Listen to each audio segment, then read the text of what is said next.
Bismillahirrahmanirrahim. Alhamdulillahirabbil alamin wassalatu wassalamu ala asyrafil anbiya'i wal mursalin wa ala alihi wa sahabatihi wa man sara ala nahjihi bi ihsanin ila yaumiddin, amma ba'd. Petang ini kita masuk kepada tanda jar yang kedua, iaitu huruf ya. Apa dia tanda jar yang pertama? Ihsan?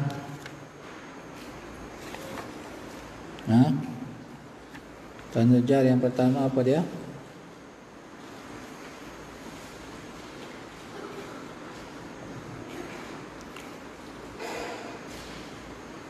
Syafiq?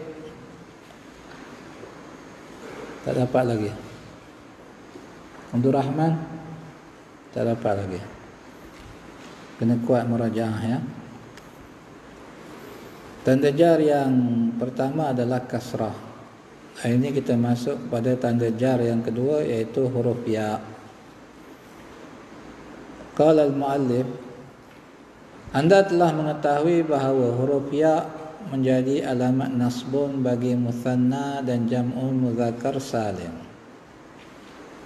Kita dah tahu bahawa huruf ya ni merupakan tanda nasbun, iaitu bagi muthanna dan jam'ul mudzakkar salim.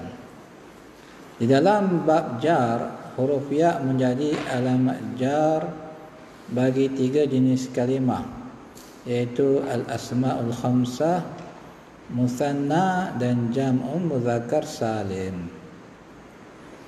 Dalam bab jar pula, huruf ya ni tanda jar bagi tiga kalimah.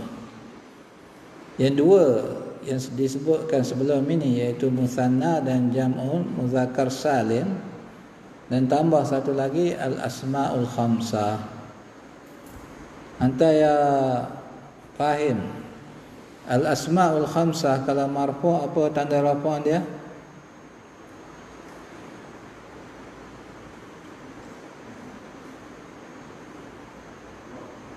Huruf waw. Kalau mansub,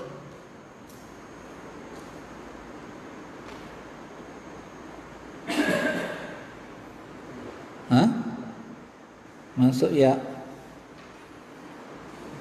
Abu Saleh?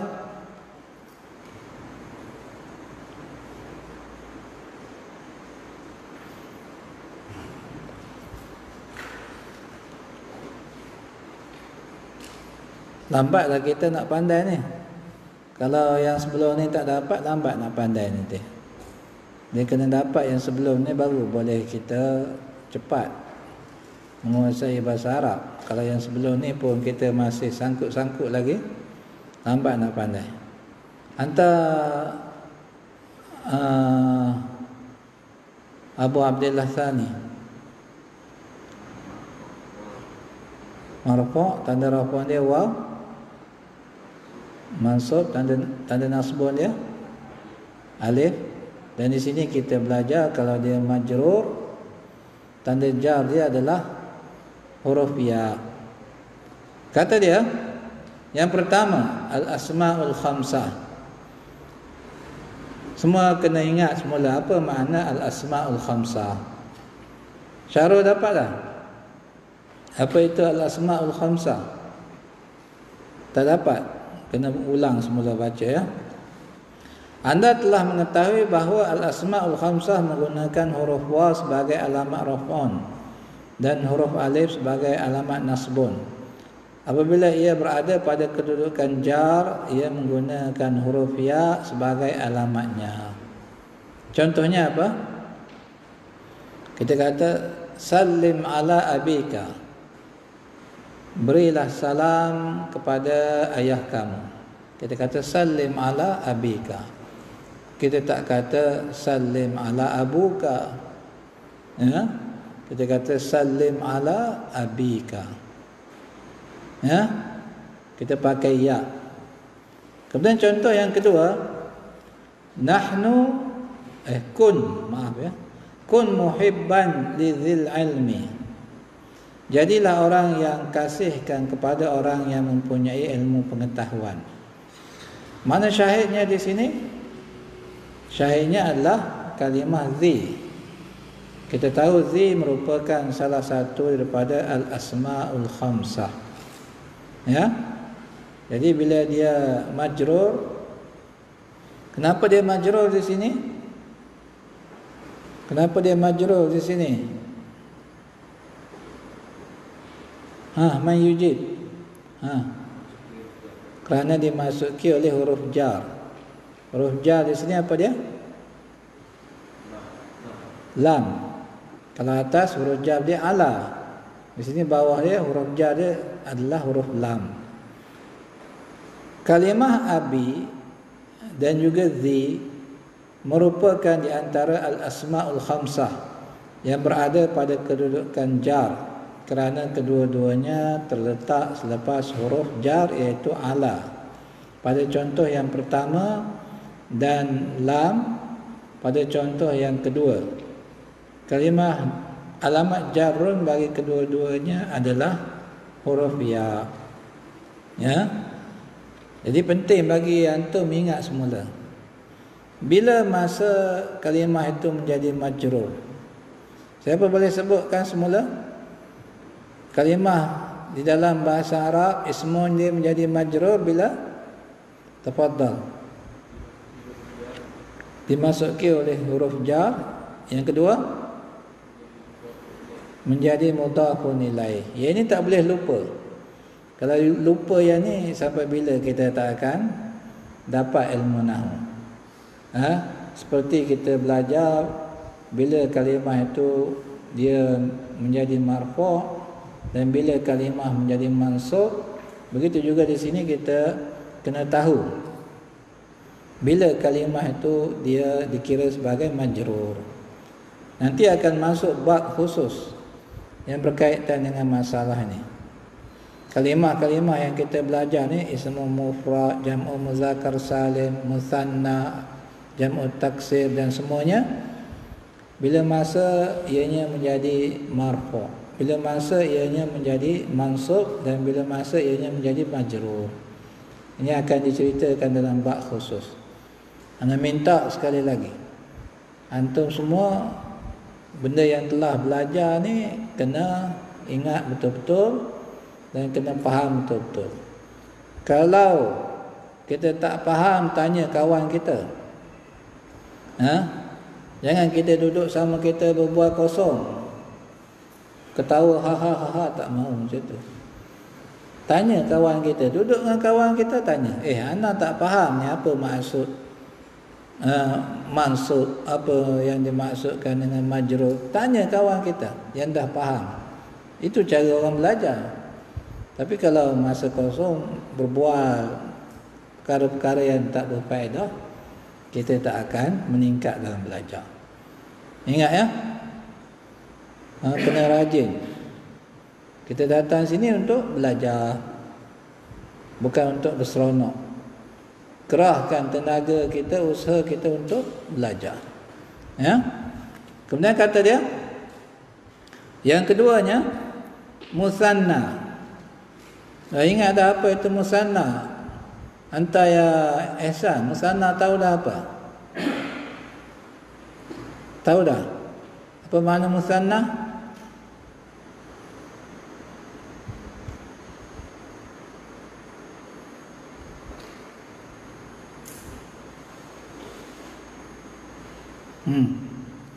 Tahu tak erti nak cerita, ustaz tak nak. Tahu ustaz tapi saya tak erti nak cerita, tak mahu macam tu.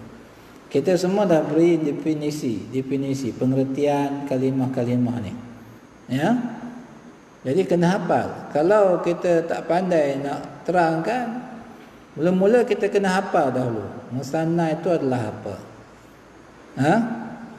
Lama-lama nanti kita akan dapati diri kita cepat memahami. Ya. Jadi musanna itu adalah perkataan yang menunjukkan ada dua objek. Sama ada dua orang ataupun dua benda. Itu dipanggil dengan musanna. Contohnya macam talibun, seorang pelajar, dua orang. Talibani, dua orang pelajar. Ya. Musanna kalau dia majrur, maka dia menggunakan huruf ya juga sebagai tanda jar. Seperti pada kedudukan nasbun, musanna menggunakan huruf ya pada kedudukan jar seperti sebagai alamatnya. Contohnya, birrul walidaini minal iman. Berbuat baik kepada kedua ibu bapa merupakan sebahagian daripada iman. Mana syahidnya di sini? Al-walidaini. Kalau al-walid seorang, ya, walid maknanya ayah. Kalau sebut al-walidani, ibu bapa. Ibu bapa. Sebab kita lahir daripada dua orang. Seorang tak jadi, kena ada mak ayah baru jadi anak, kan? Itu dipanggil dengan al-walidaini. Ya. Sekarang ni al-walidaini dia di sini majrur. Kenapa dia majrur di sini? Rasa macam tak cukup. Oh, Abu Abdillah tak ada ya. Kenapa dia majrur di sini Abu Saleh? Menjadi mudhafun ilaih. Dia majrur sebab dia jadi mudhafun ilaih. Kalau dia marfu' macam mana Abu Saleh? Kalau marfu' macam mana? Al-walidani. Al-walidani. Tapi bila dia majrur, maka disebut dengan al-walidaini. Alif tukarkan kepada ya. Ya itu merupakan tanda jar, sebagaimana ya juga digunakan sebagai tanda nasbun. Ya, sebagai tanda nasbun. Contoh yang ketiga, alqaitul muhadarata fil masjidaini. Saya telah memberi ceramah di dua buah masjid. Syahidnya di mana di sini? Di sini syahidnya adalah al-masjidaini. Taib. Anta ya Haris. Al-masjidaini dia majrur. Kenapa dia majrur? Kerana dimasuki oleh huruf jar. Apa huruf jar di sini? Fi. Jadi kita tak boleh kata fil masjidani. Kita kena sebut fil masjidaini. Ya. Baik, kata muallif, kalimah al-walidaini dan al-masjidaini merupakan musanna yang berada pada kedudukan jar. Kalimah al-walidaini majrur kerana ia merupakan mudhafun ilaih. Manakala kalimah al-masjidaini majrur kerana ia terletak selepas huruf jar iaitu fi. Alamat jar bagi kedua-dua kalimah ini adalah huruf ya. Jadi buku ini ditulis untuk apa? Untuk memudahkan antum semua memahami asas bahasa Arab. Kalau antum belajar buku Arab ataupun banyak buku-buku di luar sana, mereka tak berikan keterangan seperti yang disebutkan di sini. Mungkin mereka sebutkan kaedah-kaedah sahaja. Jadi buku ni ditulis untuk beritahu antum satu persatu tentang istilah dan juga pengertiannya dan cara penggunaannya. Ibarat macam dengar tok guru mengajar. Jadi kalau antum betul-betul baca, insya-Allah boleh faham. Ya? InsyaAllah boleh faham. Yang penting bersungguh-sungguh. Minta tolong dengan Allah agar apa? Berikan kepada kita kepahaman. Faham semua? Syafiq? Boleh baca sungguh-sungguh belajar. Faham? Jangan kata saya tak boleh tak mampu nak kuasai ilmu nahwu. Jangan. Berusaha dahulu. Ya. Baik. Yang ketiganya jam'ul muzakkar salim. Kita dah tahu makna jam'un dan tahu makna muzakkar dan tahu makna salim. Ia juga seperti musanna, menggunakan huruf ya sebagai alamat nasbun dan jar. Jadi musanna dan juga jam'u muzakkar salim, tanda bagi nasbun dan tanda bagi jar adalah sama.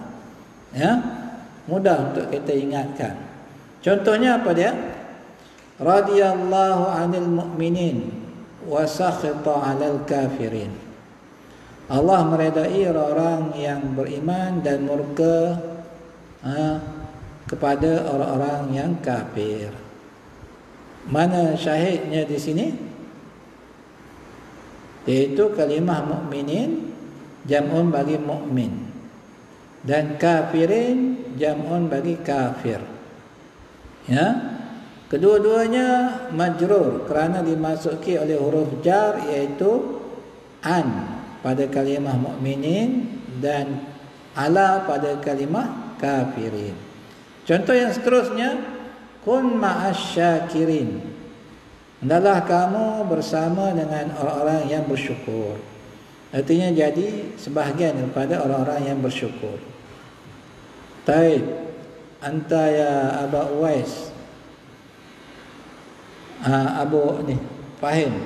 Syakirin majrur kerana apa? Kerana menjadi mudhafun ilaih. Kita dah tahu kalimah yang duduk selepas ma'a, dia akan menjadi mudhafun ilaih, dan mudhafun ilaih semestinya ia majrur. Ya, semestinya ia majrur. Kalimah al-mu'minin, al-kafirin dan asyakirin merupakan jam'u mudzakkar salim yang berada pada kedudukan jar. Kalimah mukminin dan kafirin majrur kerana kedua-duanya terletak selepas huruf jar, iaitu an dan ala. Manakala kalimah asyakirin majrur kerana ia merupakan mudhafun ilaih. Alamat jar bagi kalimah-kalimah ini adalah huruf ya. Dan carta itu antum lihat sendiri, baca sendiri. Kita masuk kepada tanda jar yang ketiga, iaitu fathah atau baris atas. Ingat ya, baris atas pun boleh menjadi tanda jar. Kita belajar pada tanda yang pertama, baris bawah sebagai tanda jar. Di sini ada kalimah yang menggunakan baris atas sebagai tanda jar. Artinya kalau dia masuk oleh huruf jar, contohnya dia tak gunakan baris bawah, dia akan gunakan baris atas. Contohnya apa dia? Kalau kita baca hadis, sebagai contohnya, kita akan baca an Aisyata radhiyallahu anha qalat. Kenapa kita sebut Aisyata? Kita tak sebut Aisyati. Kan an huruf jar. Jadi di sini digunakan baris atas. Nak jelaskan di sini. Kenapa kita baca an Aisyata, bukan an Aisyati? Ya. Kata dia, fathah menjadi alamat jar bagi sejenis kalimah sahaja, iaitu ismun yang tidak munsharif. Anda semua mengetahui makna ismun dan munsharif, iaitu ismun yang menerima tanwin. Adapun ismun yang tidak munsharif dalam bahasa Arab disebut al-ismu ghairu munsharif. Ini adalah ismu yang tidak menerima tanwin. Ada dalam bahasa Arab kalimah-kalimah kita tak boleh tanwin kan? Muhammadun ada tanwin, Aliyun ada tanwin, Baitun ada tanwin. Tapi ada kalimah yang kita tak boleh tanwinkan. Memang dia tidak boleh diletakkan tanwin. Contoh macam apa? Nama orang Fatimatu, kita sebut apa? Fatimatu, kita tak sebut Fatimatun. Begitu juga Hamzatu, kita tak sebut Hamzatun. Begitu juga Zainabu, kita tak sebut Zainabun. Ya. Kenapa kalimah-kalimah ini tidak menerima tanwin? Nanti akan antum belajar sebab-sebab sebahagian daripada kalimah ini tidak menerima tanwin. Yang antum kena faham dahulu di sini, kalimah-kalimah yang tidak menerima tanwin ini, kalau dia berada pada kedudukan jar, artinya dia majrur, maka kita gunakan baris atas sebagai tanda jar dia. Ya, kata dia, mungkin ada yang bertanya, bagaimana kita boleh mengetahui bahawa sesuatu ismun itu boleh menerima tanwin atau tidak menerima tanwin? Sebagai jawapannya saya katakan ada beberapa cara untuk kita mengetahui perkara ini. Pertamanya, anda perlu mengetahui bahawa kebanyakan ismun boleh dimasuki tanwin. Artinya kita ingat dahulu, rata-rata ismun itu menerima tanwin. Ismu yang tidak menerima tanwin adalah sedikit dibandingkan dengan yang menerima tanwin. Itu yang pertama. Kedua, ia merujuk kepada kedua ialah merujuk kepada kamus-kamus bahasa Arab yang lengkap. Nanti kalau antum tengok kamus yang berbaris lah. Jadi kita nak belajar ni kena pilih juga mana kamus yang sesuai untuk kita, khususnya yang baru nak belajar. Jadi kamus-kamus sebahagian padanya dia akan beritahu bahawa kalimah ini mamnu' min as-sarf, artinya tak boleh ditanwinkan. Ataupun bila kita tengok kamus ni dia tidak letakkan tanwin pada kalimah tersebut. Kalau dia buat baris, dia tidak letakkan tanwin. Ini bagi kamus-kamus yang lengkap seperti ini, kita akan dapat apa? Ia akan dapat membantu kita nak tahu bahawa kalimah ini adalah kalimah yang tidak menerima tanwin. Di dalamnya ada keterangan tentang kalimah-kalimah yang tidak menerima tanwin. Ketiga ialah mempelajari kaedah-kaedah yang dinyatakan oleh ahli bahasa yang menerangkan sebab-sebab sesuatu kalimah tidak menerima tanwin. Kita belajar ilmu nahwu lah. Dalam ilmu nahwu dia akan ceritakan yang ini tak boleh menerima tanwin. Apa sebab dia? Dia beritahu satu persatu. Kemudian kaedah inilah yang dibincangkan di dalam ilmu nahwu. Kalau kita belajar tinggi sikit lagi nanti antum masuk syarahan Al-Ajurumiyah ke, dia akan cerita apakah sebab-sebab yang menjadikan kalimah ataupun sesuatu kalimah itu tidak menerima tanwin. Saya akan menyebutkan sebahagian sahaja daripada kaedah tersebut sebagai gambaran buat anda yang baru mengenal ilmu ini. Penjelasan yang lanjut akan anda temui apabila anda melangkah ke tahap yang lebih tinggi lagi. Di antara perkara yang menjadi sebab sesuatu kalimah itu tidak menerima tanwin adalah, pertama, ia merupakan kata nama khas yang berakhir dengan huruf ta marbutah. Tahu tak marbutah? Huzaifah, tak marbutah tahu? Tak tahu? Tak ingat? Tu depan tu tengok, kat buku tu tengok. Tak marbutah orang kita panggil tak simpul. Dia bersimpul begitu. Kalau satu lagi huruf tak, dia terbuka gitu kan? Terbuka. Itu dipanggil tak maftuhah. Tak marbutah yang berbentuk bulat itu, dia dipanggil tak marbutah.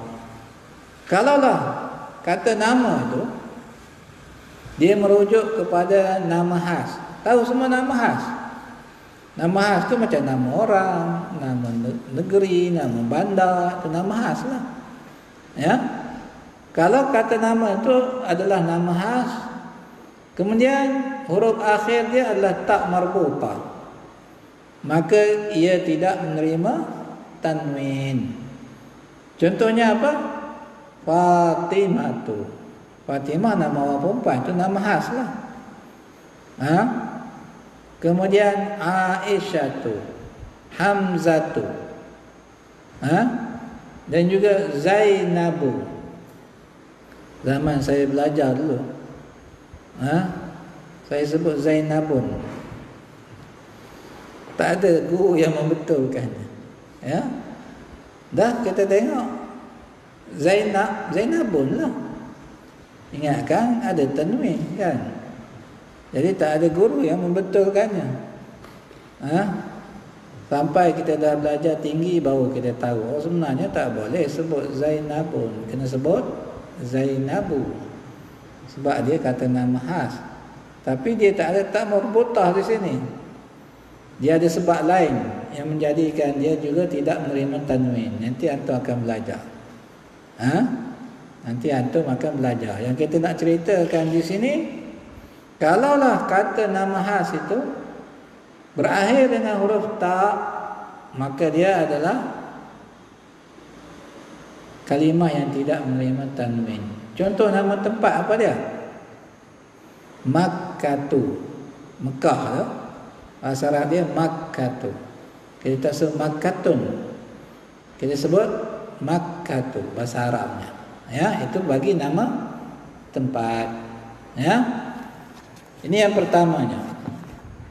Kata dia, nama-nama ini tidak dibaca dengan tanwin. Oleh itu apabila ia berada pada kedudukan jar, maka seperti dimasuki oleh huruf jar, maka anda membaca huruf ta ini dengan baris atas.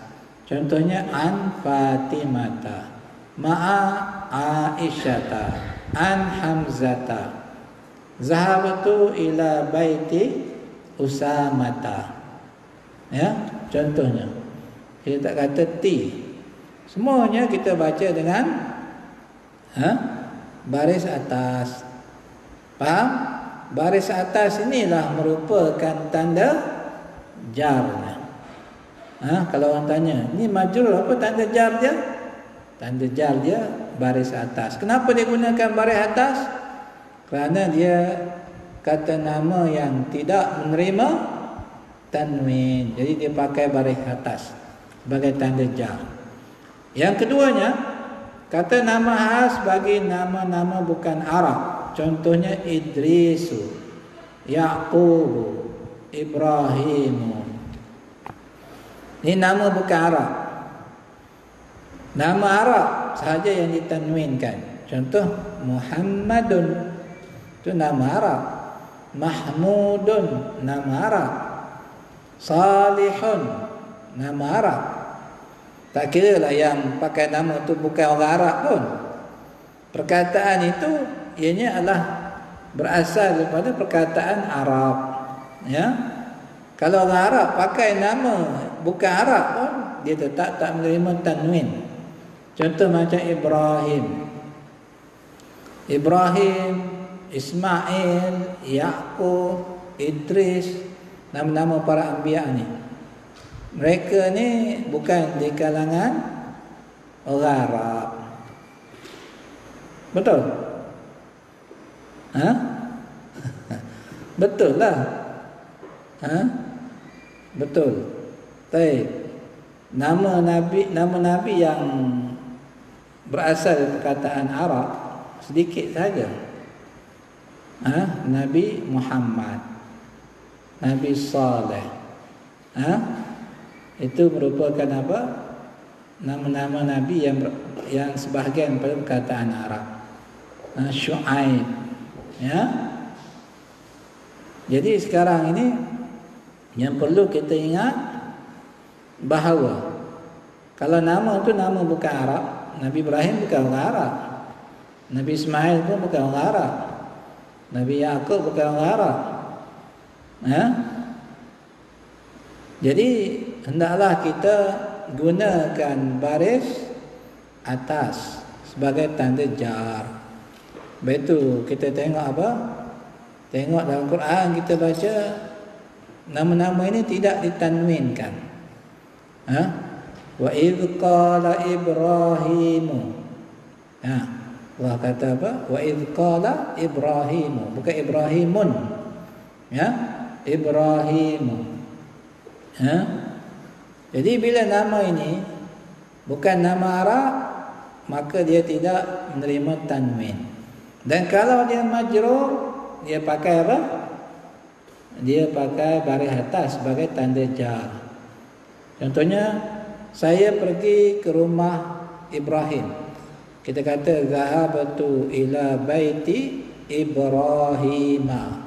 Ibrahima di sini dia majrur kerana menjadi mudhafun ilaih. Tanda jar dia adalah baris atas. Dan macam Ana sebutkan tadi, dalam hadis kita baca an ni banyak nama-nama yang tidak menerima tanwin. Jadi bila kita jumpa, maka kita jadikan baris atas itu sebagai tanda jarnya. Apabila nama-nama ini berada pada kedudukan jar, seperti dimasuki huruf jar, maka ia menggunakan fathah sebagai alamat jar. An Idrisa ma'a Yaquba fi Ibrahima. Kemudian yang ketiganya, antara sebab kalimah itu tidak menerima tanwin, kata nama khas yang berakhir dengan huruf alif dan nun. Nama khas juga, tapi huruf akhir dia adalah alif dan nun. Contohnya apa? Contoh macam Utsman, Utsmanu, Marwanu, Imranu.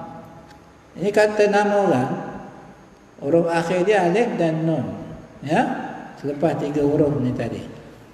Jadi tak boleh ditanwinkan juga. Kita tak sebut Utsmanun, Marwanun, Imranun. Dia tidak menerima tanwin. Apabila dimasuki oleh huruf jar contohnya, maka anda membaca huruf akhirnya dengan baris atas seperti sebagai alamat jar. An Utsmana kita baca kan. Dalam hadis kita baca an Utsmana radhiyallahu anhu min Marwana fi Imrana. Jadi kita ingat kesimpulannya, kalimah-kalimah yang tidak menerima tanwin,